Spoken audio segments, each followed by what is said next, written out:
Diasco Foot, le miroir du football de la diaspora congolaise.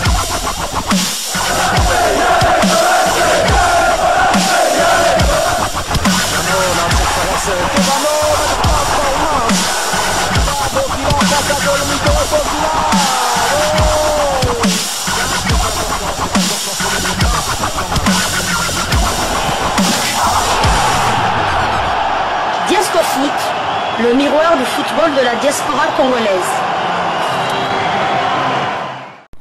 Vous êtes sur Diasco Foot, le miroir du football de la diaspora congolaise. Diasco Foot vous dit bonjour, tout le plaisir est pour nous de vous retrouver, mais surtout de savoir que vous êtes nombreux en train de suivre votre chaîne YouTube dédiée uniquement aux footballeurs de la diaspora congolaise. C'est l'heure de partager avec vous quelques news que nous avons pu récolter pour vous, des news concernant la tanière des léopards de la République démocratique du Congo, et cela dans le cadre de cette troisième livraison sportive de ce mercredi 12 juin 2024. Nous allons plutôt parler de l'écho d'un de nos adversaires, de deux adversaires d'ailleurs, puisqu'ils jouaient bien évidemment les deux. Il s'agit des deux Soudans, le Soudan ainsi que le Soudan du Sud, dans le cadre de la 4e journée des éliminatoires du mondial 2026.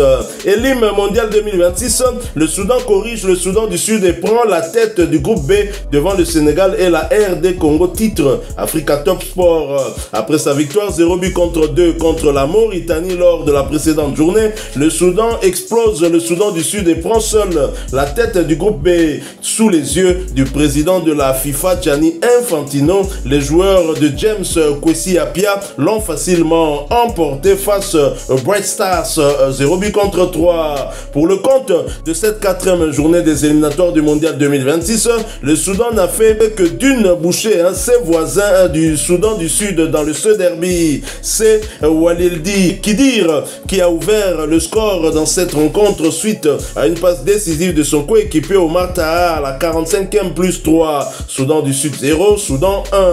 Un but marqué d'une belle détente de la tête.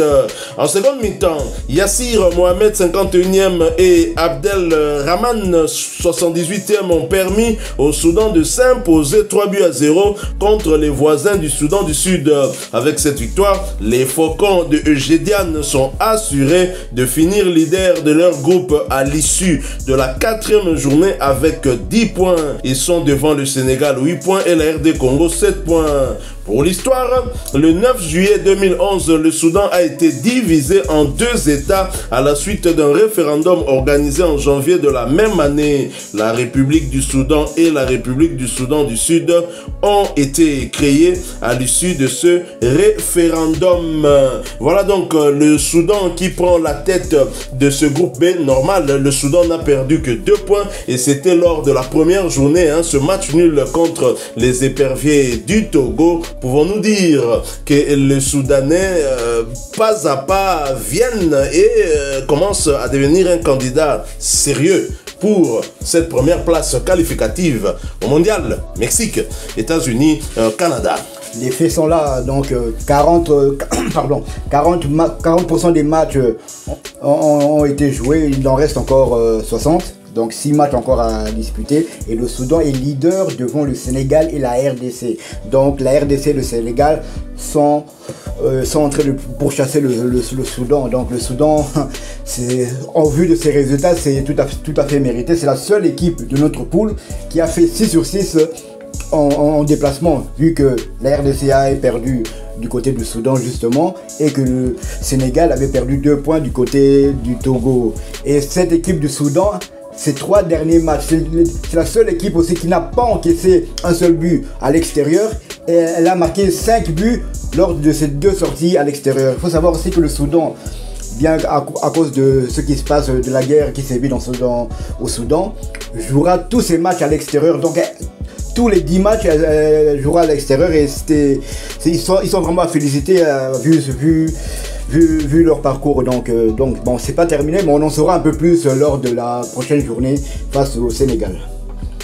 le Soudan commence à faire peur et le Sénégal prend le Soudan très très au sérieux. Déjà Aliou Cissé avant, je pense avant le déplacement ou après ce match, cette victoire arrachée du côté de Nouakchott contre le voisin mauritanien, disait déjà qu'au mois de mars, ils seront confrontés probablement au premier de ce groupe qui est le Soudan, et donc ça s'annonce déjà très difficile. Le Soudan n'a pas encore perdu, non seulement que le Soudan n'a pas perdu, mais en 4 matchs, les Soudanais n'ont encaissé qu'un seul but, c'était face au Togo lors de la première journée, un match qui s'était soldé sur un score d'un but partout, et tous les autres matchs, les Soudanais les ont remportés sans encaisser le moindre but. Ils battent la République démocratique du Congo en Libye 1-0, même si c'était un autogol de Charles Piquel. Ensuite, c'est la Mauritanie qui sera victime, 0-2, puis vous l'avez suivi, le Soudan du Sud 0-3. Donc c'est une équipe qui est non seulement efficace en attaque avec 7 buts inscrits, mais cette équipe est aussi efficace en défense avec un seul but encaissé. C'était lors de la première journée. Il y a eu donc 3 clean sheets du côté soudanais, une équipe à prendre très très au sérieux, parce qu'avec 10 points, non seulement le Soudan est désormais candidat à arracher cette unique place qualificative pour le mondial, la première place, mais le Soudan va aussi se battre éventuellement pour cette deuxième place, parce que rappelez-vous, on va retenir les 4 meilleurs deuxièmes sur les 9 poules, je crois qu'on est à 9 je pense. On va retenir les 4 meilleurs qui vont jouer entre eux, en tout cas ces barrages là, avant d'aller jouer un barrage intercontinental, en tout cas le premier d'entre tous ces pays. Donc les Soudanais partent bien et c'est une bonne chose. Alors ce qui est intéressant aussi dans notre groupe, c'est que l'écart entre les 3 premiers n'est pas très grand, Le Soudan 10 points, le Sénégal 8, la RDC 7. Nous sommes vraiment derrière à l'affût. Quand on sait qu'on accueillera et le Soudan et le Sénégal chez nous, il faudra faire le maximum de points face à ces 2 prétendants sérieux pour cette première place. Alors bien sûr, la 4e journée s'est jouée, je pense que toutes les équipes finalement ont joué. Je vais donc vous proposer le classement de tous les 9 groupes dans ces éliminatoires du mondial zone Afrique.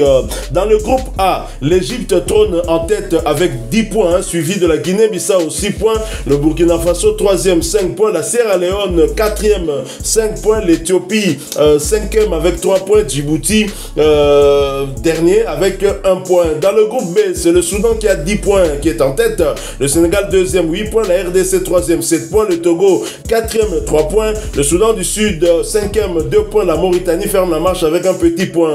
Dans le groupe C, une surprise, le Rwanda premier avec 7 points, ex-aequo avec l'Afrique du Sud 2e 7 points, le Bénin en 3e position également 7 points, le Lesotho 4e position 5 points, le Nigeria 5e position 3 points et le Zimbabwe 2 points en 6e position. Le Nigeria, finaliste de la dernière CAN qui a échoué de peu face à la Côte d'Ivoire, relégué à la 5e place. C'est vraiment bizarre que les Nigérians ils se mettent très clairement en difficulté, même si avec les 3 premiers l'écart est de 4 points. C'est vrai, il suffira que ces nations-là fassent au moins 2 matchs nuls pour que les Nigérians, s'ils gagnent tous les matchs, puissent peut-être les rejoindre ou même les dépasser. Groupe D, le Cameroun trône en tête malgré la crise qui oppose la fédération au ministère des Sports. Le Cameroun a 8 points, suivi de la Libye 7 points, le Cap-Vert 7 points, 3e l'Angola 4e 6 points, l'île Maurice 5e 4 points, les Swatini anciennement appelés Swaziland 0 points. C'est vraiment très serré aussi, on ne sait pas prédire qui de ces 5 premières nations dans ce classement pourra arracher cette première place. Dans le groupe E, le Maroc a 9 points, suivi de la Tanzanie 6 points, le Niger 3 points, la Zambie 3 points, le Congo Brazzaville distributeur automatique à 0 points. Le Congo a distribué 3 points chez tous ces 3 adversaires qu'il a eu en tout cas à rencontrer. Donc c'est vraiment bien dommage. Non, c'est 4 adversaires puisqu'il y a eu 3 puisqu'ils n'ont pas encore joué contre le Niger, je crois, parce que le match devait se jouer à Kinshasa. Finalement, les Brazzavillois ont refusé. Ils vont jouer leur match aller, leur match à domicile au Maroc. Maroc dans le pays de leur adversaire du jour. Franchement, je n'arrive pas à comprendre c'est quoi le délire de nos amis Brazzavillois. Au lieu, on leur avait demandé de surveiller le fleuve et non pas de surveiller le score. Et voilà maintenant qu'ils perdent sur le score de 0 but contre 6 au Maroc. 0 but contre 6 mais au Maroc. C'est vraiment dommage pour Sassou Nguesso. Hein. C'est triste. Peut-être qu'il faudrait qu'il y ait un changement aussi du côté de Brazzaville pour que les choses puissent changer aussi là-bas. Groupe F, la Côte d'Ivoire, première avec 10 points. Le Gabon derrière en deuxième position avec 9 points.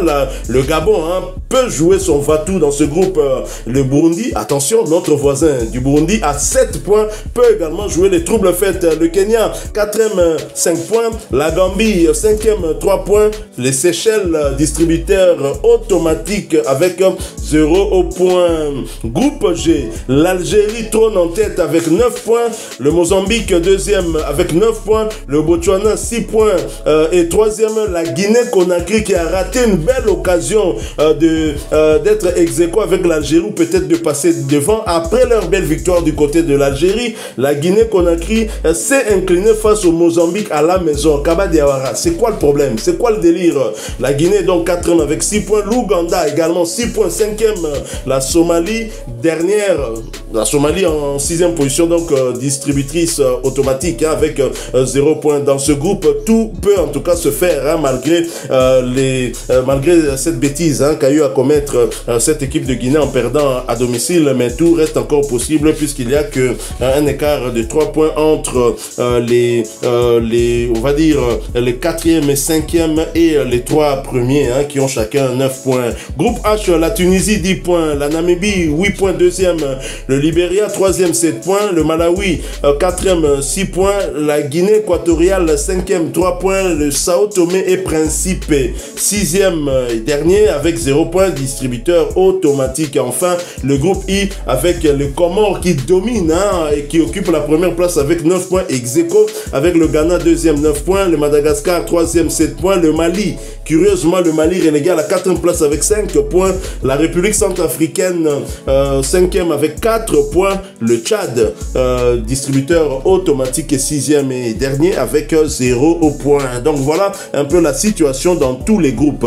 Donc si les éliminatoires s'arrêtaient aujourd'hui, on aurait des pays comme le Soudan, les Comores et le Rwanda qui se retrouvaient à la Coupe du Monde après 4 journées. Bon, comme le disent aussi certains Congolais dans les réseaux sociaux, donc le Soudan. Le Soudan, oui, le Soudan joue le rôle d'Arsenal, le Sénégal joue le rôle de Liverpool et la RDC 3e joue le rôle de Manchester City. Espérons que cela se terminera bien comme ça s'est terminé en première ligue. Rappelons aussi que le Soudan, non seulement ils ont pas encaissé, c'est la seule équipe qui a pris le maximum de points à l'extérieur, ils n'ont pas encaissé à l'extérieur, c'est aussi la seule équipe de notre groupe qui a marqué lors des 4 premières journées. Donc c'est vraiment une équipe qu'il faudra maintenant sérieusement prendre au sérieux et on verra un peu plus clair lors de la prochaine journée au mois de mars 2025.